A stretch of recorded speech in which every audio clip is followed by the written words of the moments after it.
Capricorn, this is your week ahead astrology forecast from Astrology Motivation by Born Without Boundaries. You can check out my premier channel, Born Without Boundaries Tarot, to get your week ahead tarot card reading. But this is where we dig down into the astrology, covering the major transits, so planetary transits and aspects as they relate to your natal sun. Now, how do I know where your natal sun is? Well, you're watching this video, so it's got to be somewhere in Capricorn.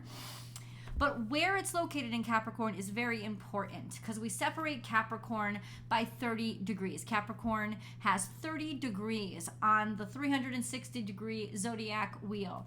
Capricorn occupies 30 of those. And those 30 degrees are broken down into 3 decans, which are groups of 10, right? So 10 divided by 30 divided by 10 is 3, right?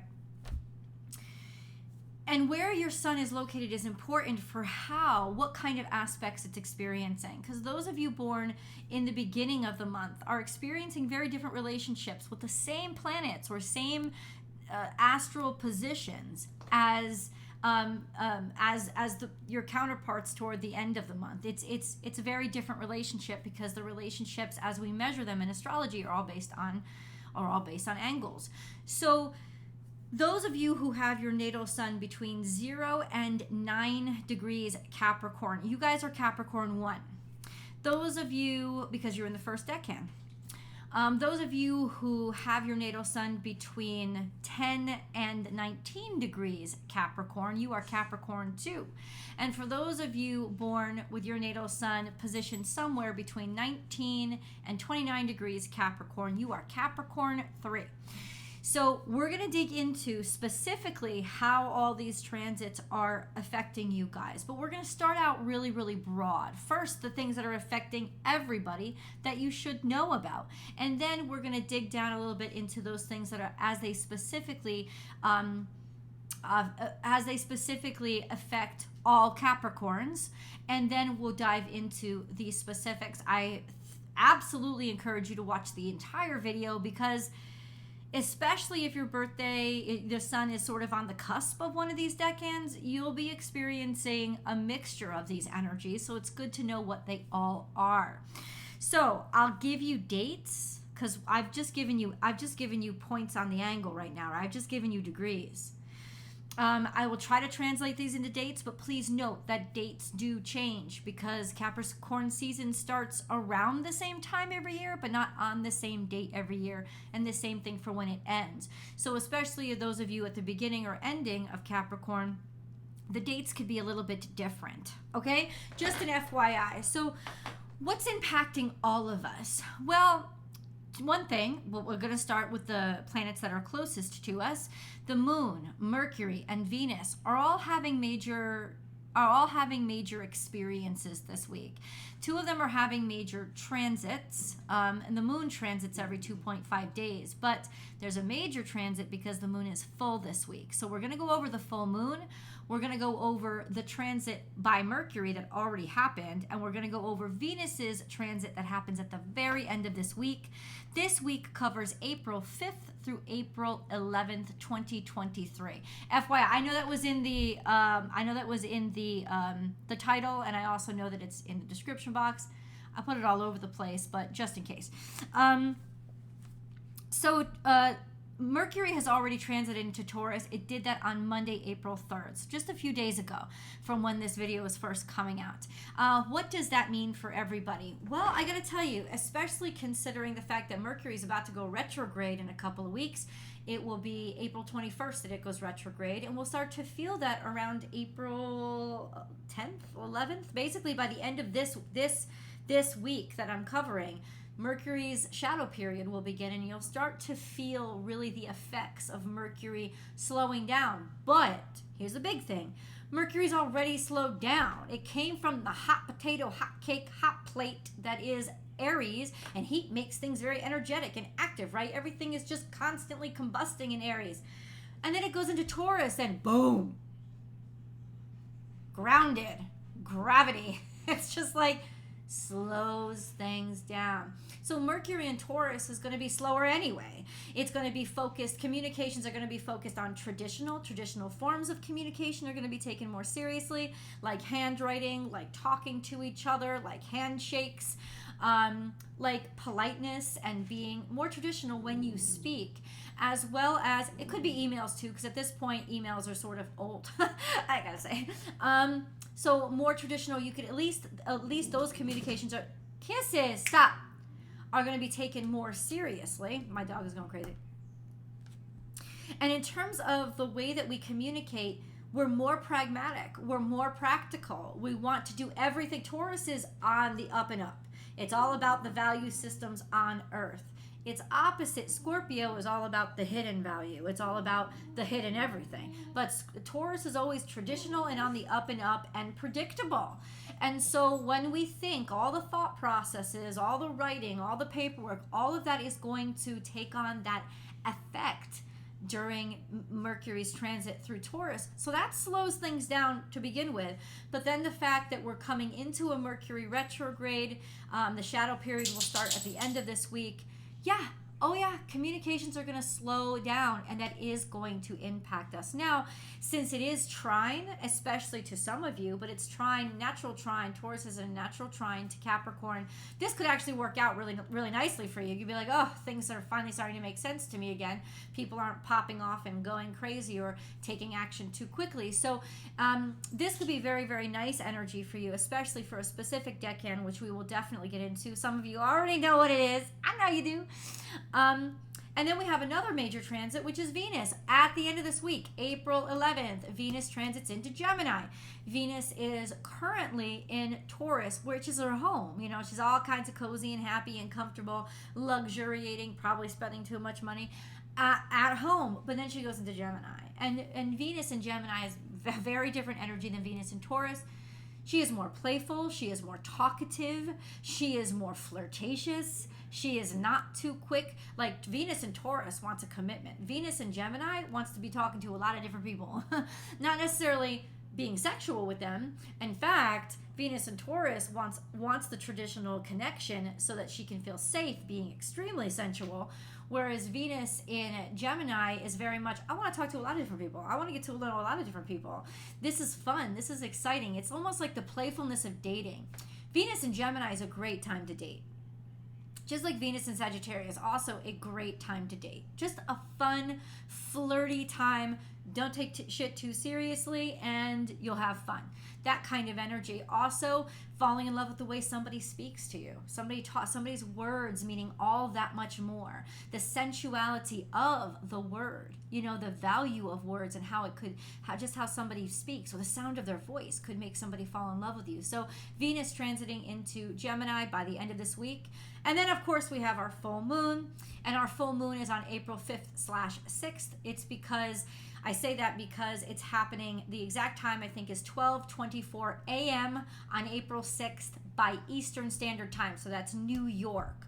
So all of you that are in Europe, it's definitely going to happen on April 6th. I think that's true. The same thing is true for like Iceland and Greenland and all that. It's April 6th.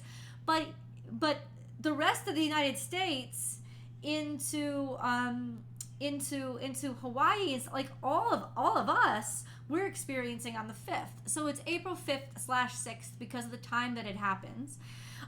It is a full moon in Libra. Now Libra is a natural square to Capricorn, and it will be impacting a group of you most tremendously.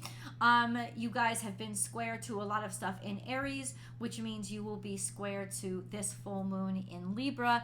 Just an FYI, and we're going to go over exactly how that's going to impact you. But overall, what the full moon in Libra asks us to do is get rid of the craziness that comes with trying to please somebody and not being authentic just to be in a partnership. You know, it's like that balance between Aries and Libra, the individual and the couple. It's like, how much of my individuality do I give up to stay in this relationship? And am I even in a good relationship if I haven't brought enough to myself to the table? Do I even like the person that I'm with? Because if I don't actually like the person that I'm with, that's going to really come out and play up and be very, very challenging For a lot of us this week, especially you guys, Aries and Cancers, this is happening in the cardinal sign, so it's going to impact the most emotionally and the most challenging impacts it's going to have is on the other cardinal signs. It's just how it's going to be. So let's get into the specifics with your decans. So Capricorn 1, and this would predominantly be Capricorns that are born in December. If you're a December Capricorn, you're 10 to 1 unless you're born in the very, very cusp, which would be like December 30th, I believe, 30th, 31st. You could start feeling effects of Decan 2, but most of y'all, it's December Capricorns. Your natal suns are sextile to Saturn, trine to the North Node, trine to Mercury for most of this week.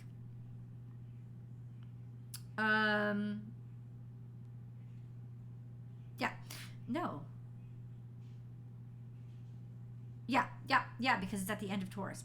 And then opposite Mars. It's like I had to read my handwriting. Y'all know me. So what does that mean?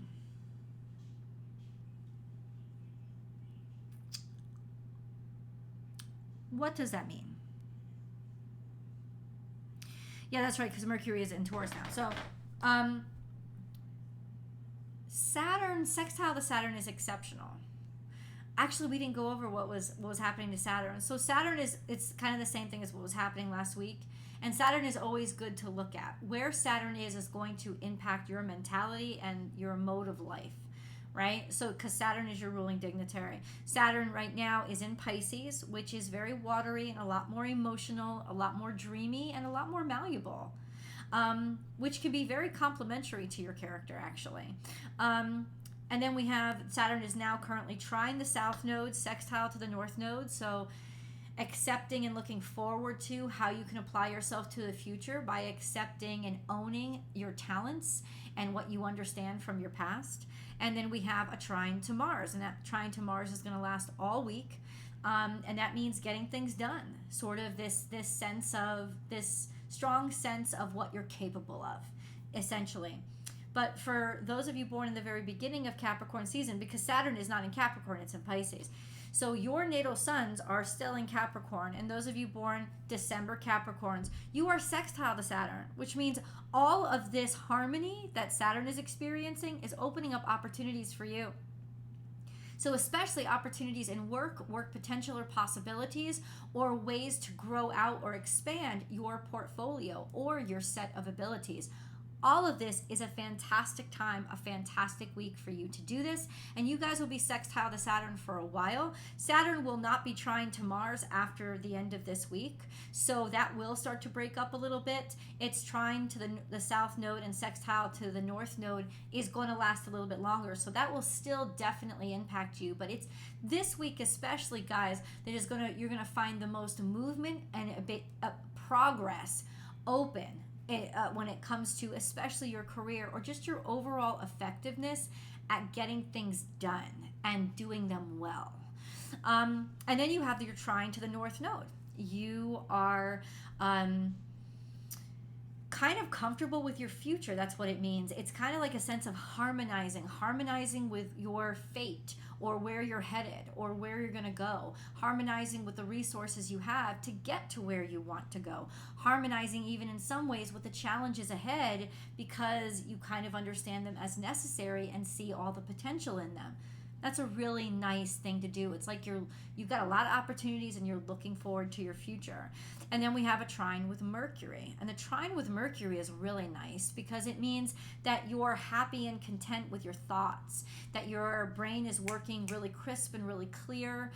You can speak really well with people, even have a sense of being able to placate them with how you speak. A sense of really being able to comprehend and understand things very, very well.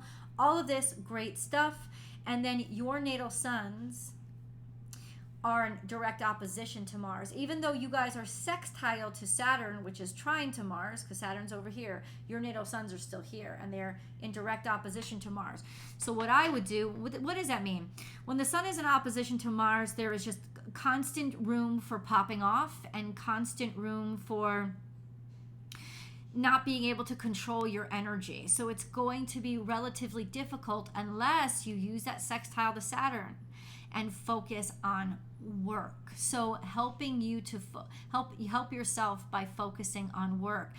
When you're in opposition to Mars, I would not suggest taking any risks physically, because there is a sense of overestimating your capabilities or rushing headfirst into something, and possibility of injury is higher.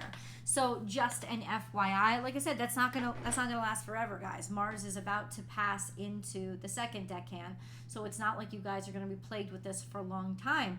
But I will tell you that sextile to Saturn stays for a long time, and you'll be experiencing that trine to the North Node for a while. So that's really beautiful energy for you guys. Take advantage of it. Take advantage of it, and for right now, just try to temper or accept this heat that's burning inside of you because of opposition to Mars, and don't give it any more attention than it needs. Slow and steady wins the race, essentially. For those of you born in Decan 2, which is usually the first week and a half of January, your natal suns are in a natural, and this has been happening for a while, and it will continue, natural square to Chiron. Now, it's also in a natural square to, well, Jupiter. It was for a while. Jupiter's now dropped into the third decan of Aries. So mostly your natal suns are square to Chiron and square to the sun for most of this week, and definitely during the full moon. And the sun is as active during a full moon as the moon itself, okay? Because that's how the moon is full. The moon is in opposition to the sun. It gets the full shine of the sun. So what is happening to the sun during this full moon? It is conjunct to Chiron, which is square to you guys, and it is conjunct to Jupiter, which is technically only square to those of you born at the very, very end. So maybe like 9th, 10th, 11th, those of you who are born, very, very end, you'll get the full effect of this conjunction between Jupiter, the sun, and Chiron, all when this full moon happens, meaning for you guys especially, it's going to be an emotional and maybe sort of sacrificial sense of how much have I been sacrificing myself to stay in this situation, to stay in this relationship, and any emotions involved in those situations will bubble to the surface and definitely need to be purged, sort of exorcised on this full moon. It doesn't mean you're going to break up, but it does mean that it's going to be emotional, and these emotions will boil to the surface, so it could be a little rough and rugged for you. It is a square, right? And you guys are still trine to Uranus, which means actually really happy surprises, liking things outside of the box, thinking in a clever way. All of those are unexpected, so you could get a little help from Uranus even in places you don't expect. It just urges you to go with the flow and be comfortable with the unexpected, which could especially help you in acceptance, to accept any kind of emotions that bubble up over this full moon. It'll only last about 3 days, but it could be a little bit rough and bumpy for you. FYI, that's April 5th and 6th and 7th. Third Capricorn, so Capricorn 3. That's usually, in terms of the dates, those born between like the 12th and the 11th, but those dates toggle, right? I love you, Biddy. My little puppies down here. You guys are still in a natural conjunction with Pluto, even though Pluto is in Aquarius. Those of you born at the very, very end of Capricorn season, so it's sort of Capricorn Aquarius cusp, your suns are still in conjunction with Pluto and will be for quite some time. So you guys are the ones that are experiencing the beginning of major changes. Those of you in the beginning of the third decan, you're already in it. You already know there are major changes to you and how you want to live your life and letting things go and opening up whole new chapters. This has already been happening to you. So those of you at the tail end of the third decan are just starting to feel that shake. And it's rupturous. It's big because Pluto ain't subtle. Because Pluto is doing this all in Aquarius, unlike your counterparts, you're not experiencing Pluto in Capricorn, you're experiencing Pluto in Aquarius. Pluto in Aquarius is acting upon your friendships, your social circles, your community, social justice. All of those things are going to sort of break down and change, and if they're not happening directly to you, they're going to impact you tremendously, or you're taking it upon yourself to be responsible for some of these things. So if you get all of a sudden more active into activism or altruism or law and fairness and justice, you know why. You know why. It's going to be happening for a while. Yeah. So then we have your natural sun is square to Jupiter all week long. Only those at the very beginning of the third decan, though. So those of you like 13th, I guess 12th, 13th, 14th, those of you who are born around that time, your natal suns are square to Jupiter, and by the very end of the week, your natal suns will be square to the actual sun. What does this mean? Square to Jupiter and square to the sun usually have the effect of pig-headedness or bull-headedness. Like you're too stuck on yourself, and that's what's getting in your way. So it's like overconfidence. It's not bad to have confidence. It's bad to be arrogant. And it's bad to have overconfidence and overestimate your value. And it's easy, that Jupiter and that sun will have that impact on your natal sun when it's square to them. Sort of this sense of challenges to what you think you deserve or what you think you should have. And maybe in some ways, some of you are affected the opposite way, not feeling you're good enough, not feeling you've done enough. But I would definitely ask somebody who you know really loves you to help give you an objective perspective on things. It could just help a little bit as these trends. Now, Jupiter, the transit will get deeper and it'll get even more challenging. So your bullheadedness will grow over the next week or so. But the sun will pass relatively quickly and you can experience those bursts of courage and energy. It could actually help you. It could actually help. It doesn't have to turn out bad.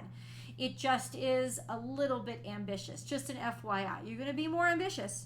You're going to think more of yourself, most of you, right? And that could or could not clash with what other people are thinking of you, FYI. Venus is trine to your natal suns, even when it transits into Gemini on April 11th. So, you guys, this is a beautiful energy for relationships and for finances, for just getting finances under control and for really feeling good or working out any kinks, especially those that happened over the full moon, when it comes to your relationships and value systems, how you're valued, how you want to be treated, and who you value. All of those things are harmonizing this week.